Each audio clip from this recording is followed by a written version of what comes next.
Hey guys, welcome back. I'm Laura Wilkie with Down Home with Lemon Pie, and we're going to talk about the books that we use in our homeschool for African American history, slavery, Civil War, all of that time period.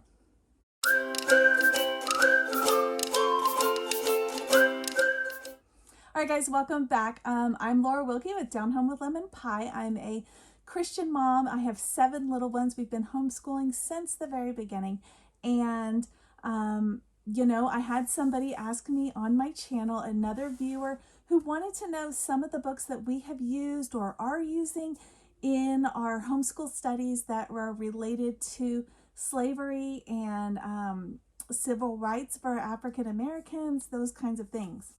With the way things are going in our society today, with a lot of the things that we are seeing with just changes in mindsets, history being erased, literally erased, changed, edited, altered, all of these things. Where do you go? What do you go to find things that aren't going to be biased, that are going to be lined up with God and lined up with God's teachings and godly values and those kinds of things, especially when it comes to this subject, the subject of Blacks and America, their history, the issue of slavery, without just an all-out, I don't even know how to phrase it, but I know you guys are probably understanding what I'm saying, but without just going off the deep end. And it seems like there's a lot of content out there that is either one end or the other. Okay, it's either whites are bad, all whites are bad, they're always going to be bad and they're still bad, or it's the other, where it's like, people are saying, oh well, this is what happened, and it's almost like sugar coated, like, oh well, it's no big deal and that's just how things are. So how do you find that balance? Yeah, we have some books that we have come across. There's other books that we have come across that I've started reading and decided, nope, these are not going to work, because they do start to take on that skewed idea, skewed teaching or relationship that we don't want to convey to our children. And ultimately that just ends up taking those teachings even one step further. That just ends up continuing that walk of racism down that line, and we are not wanting to do that. So these are some of the books that we have found useful in our homeschool. Now, I absolutely love several series. So when it comes to subjects like this that are kind of tricky to navigate, I do find myself going to authors that I trust and authors that I know are going to have not only good content, but honest, true content. And, it's gonna glorify God. So that's what we're looking for. So my first few that I have here are the On My Own biography set. I absolutely love this series. I've recommended it many times over, and they are individual, kind of like beginning reader books, but they are full of information. So I still think they're great for your older kids too. But there's ones on Sojourner Truth, Benjamin Banneker, John Brown, Booker T. Washington, George Washington Carver, Aunt Clara Brown. Gosh, there's so many. And I didn't even write them all down. That's just the ones that I kind of touched on here. And then the next series that I absolutely love are the books. They're the Trailblazer series by Dave and Nita Brown, and they're so good. And we actually just read one of these this year, which is the Harriet Tubman one, Listen for the Whippoorwill, and I loved it. I had my oldest daughter already read it. My 2 next ones in line, I have it planned for them to read as well.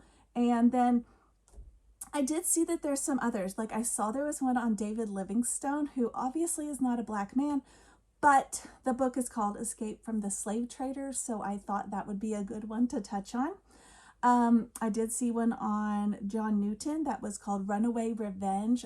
Okay, oh my goodness, guys. This one in particular I thought was going to be really good because, and I haven't read this one yet, but the description of it talks about a slave who ran away and now he wants revenge on his slave owner, and he goes back and talks to his slave owner and finds out, I guess, things weren't what he thought, and so he has to make a choice what he's going to do. That sounds like the way we need to go. So the next one is George Washington Carver. I saw one on that.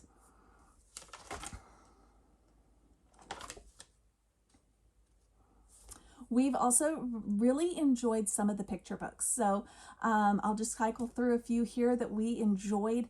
These are the ones that are fairly common and recommended often. And we've enjoyed them. So we've read them through the years.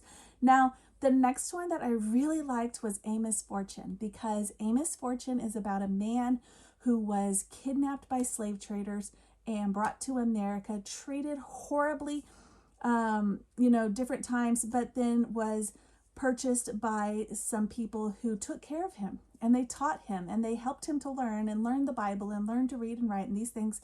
And he ended up being offered his freedom. He actually refused his freedom for a while because there was nothing wrong with where he was. He was doing fine. They had become like his family and they were treating him well. And then he eventually does leave. They pass away and he leaves and goes to start his own life and has a few struggles, as would be expected. And I just thought it was a great story. It kind of shows a whole nother side that we are never taught, and it shows the whole story, okay, like from his life when it started all the way to the end, and I loved that. Okay, the next one I have is, I've recommended this series many times over, and I keep coming back to it, guys, because it's so good. If you have not read this series already, please, you should pick it up because it's so good. It's the series by Laurie House Anderson. It is a trilogy. There is Chains, Forge, and Ashes, and they're all so good. They're all so good. And the girl in these books, actually there's a girl and a boy, and they are slaves, and it's kind of their story through the Civil War. And they actually for a while are bouncing back and forth, like, do we side with the North? Do we side with the South?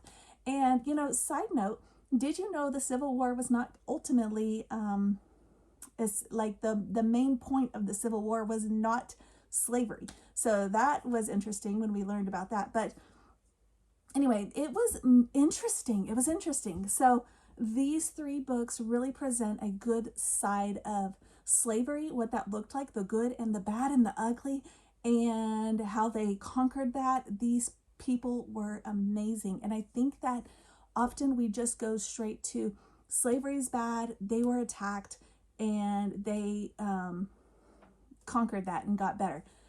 Yes, but not all slaves were treated harshly. Not all slaves didn't like their owners. And yes, even though the idea of that is wrong, we seem to forget that all throughout history, not that slavery is right in any manner, but all throughout history, slaves have been like an underlying thing throughout there, okay? So even all the way back to Egypt, you had slaves with Moses.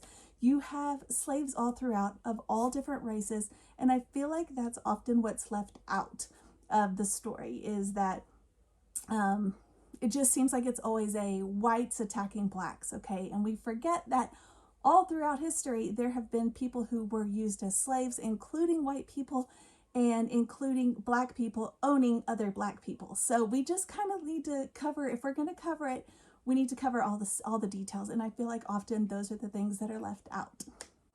Okay, the last one that I have for you guys is probably my absolute favorite. And it is a book called Let My People Go. If you are familiar with the Bible, you know that's directly from the Bible. And I believe it is by McKissick. And it's so good. It's so good. It is a book that I think should be in everybody's home. I think it should be in everybody's collection. And basically it uses Bible stories to walk you through the issue of slavery from a perspective. You've got a father and he's talking to his daughter about slavery and what's going on during that time period and how that all looked. And as he goes through it, he's referencing Bible stories and comparing it, like, this is how this happened and this is like this person. The story of Harriet Tubman is very similar to that, where she was told, she was literally called the Moses of her people. She was leading her people out. And I feel like these stories are the ones that we should highlight, the ones that we should really focus on, the ones that give God glory, when we take those and we compare them to the Bible and to the stories and things that happened in the Bible. All right, guys, that wraps up this video for books on slavery and civil rights. I hope that has given you guys some great ideas to use in your own home, and I will see you guys next time.